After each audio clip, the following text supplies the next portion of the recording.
professor é tuiteiro, eu acompanho ele também. O Brizola Neto acho que não vai... Segue a tradição da família de discursos longos, não? O rotundo!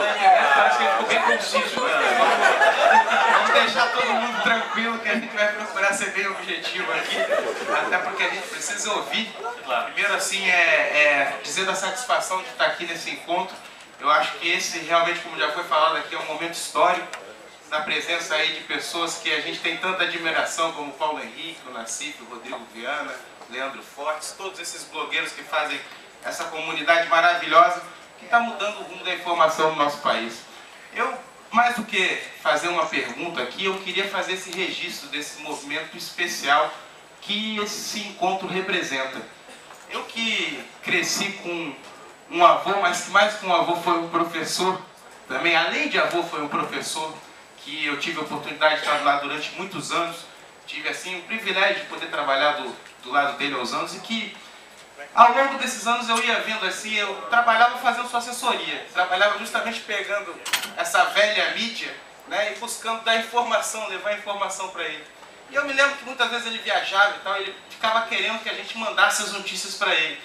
E aí estava começando a surgir a internet, os jornais na internet eles ficavam de forma muito resumida, não tinha a informação com profundidade, e muitas vezes naquela correria do dia a dia a gente tentava mandar alguma coisa mais resumida para ele e já vinha aquele telefonema: ah, meu filho, eu quero ver o que está nos jornais, eu quero ver como é que estão as fotos dos jornais. eu falava aquilo assim: poxa, ele quer ver a foto, vai tirar xerox da fotografia, ele quer ver a disposição de como é que, em qual página que a notícia saiu. E aí eu fui vendo aquilo ali, tudo aquilo ali tinha uma razão de ser. Né? Mais do que a notícia, ele queria entender o que estava por trás daquela notícia. Né? Como diz o nosso Paulo Henrique, ele queria entender o que estava naquela entrelinha. E o jornal muitas vezes revelava isso na sua disposição, no tipo de manchete que dava, no tratamento que dava com a fotografia. E olha que eu me lembro, olha, eu nunca vi o Jornal o Globo, por exemplo, botar uma fotografia decente do meu avô numa matéria jornalística. Eu me lembro da perseguição que ela ia, até aí ela chegava ao tratamento que era dado para as imagens, para o conjunto de fotografias que eram tiradas. Eu tenho certeza eram milhares de fotografias que eram tiradas nos eventos públicos, e ele se preocupava em selecionar aquela que estava ali, ó, aquela que tinha aquele olhar mais difícil, que pegava um momento mais difícil, que passava uma imagem diferente da imagem que a gente conhecia do Brizola. E foi ali, talvez ali, que a gente despertou para ver o papel terrível que cumpre a imprensa no nosso país, essa velha imprensa. E hoje, eu queria registrar isso até para não correr o risco de ser longo e passar aqui o que de mais importante tem nesse encontro, sem dúvida. Eu estava vendo, a gente levantou algumas coisas que são muito importantes. O Paulo Henrique falou, por exemplo, que a gente precisa se financiar e buscar mecanismos de financiamento.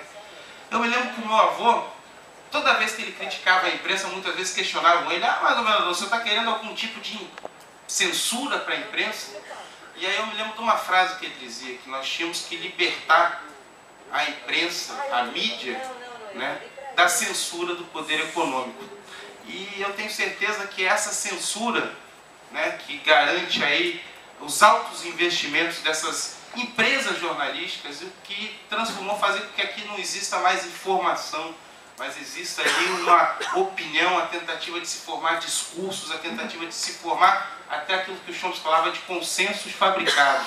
E esse discurso único, agora ele está tendo um combate à altura.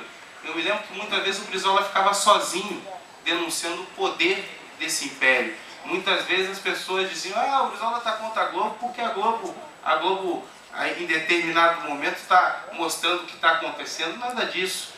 O Brizola, a luta com o Brizola contra a Globo nunca foi uma luta pessoal. A luta do Brizola contra a Globo foi a luta com o papel que a Rede Globo, as organizações Globos faziam no nosso país, influindo diretamente, inclusive, na democracia. Porque como a gente não vai dizer o papel decisivo que a Rede Globo teve durante a ditadura militar, o processo em que ela se fortaleceu, se tornou esse império que é.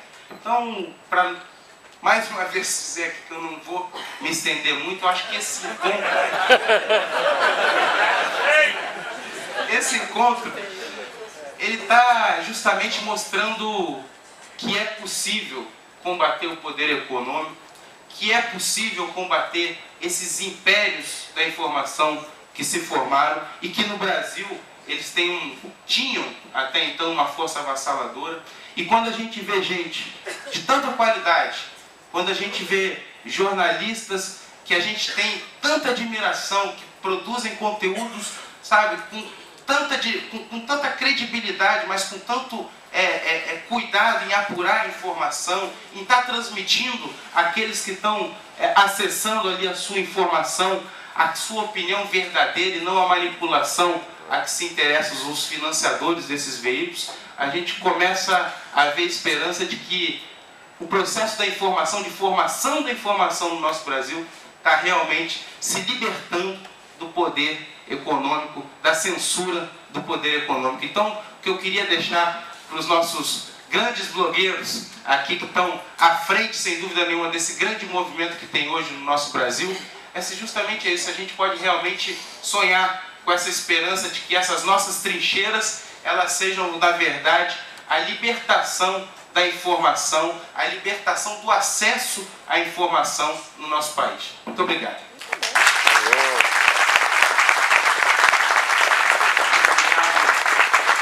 Brizola Neto, pela ordem de inscrição. Eu estou sugerindo aqui que a gente faça 5 intervenções, depois passe a palavra para as pessoas comentarem aqui. Não pode, calma, deixa eu só passar aqui a quem já tinha levantado a mão. É o Mosquito. Cadê? Até aqui. Na sequência, nós temos aqui o Taroba e o Fábio. Ok. Na sequência eu vou pegar o nome dos outros. Enquanto o Mosquito fala, eu anoto os outros aqui.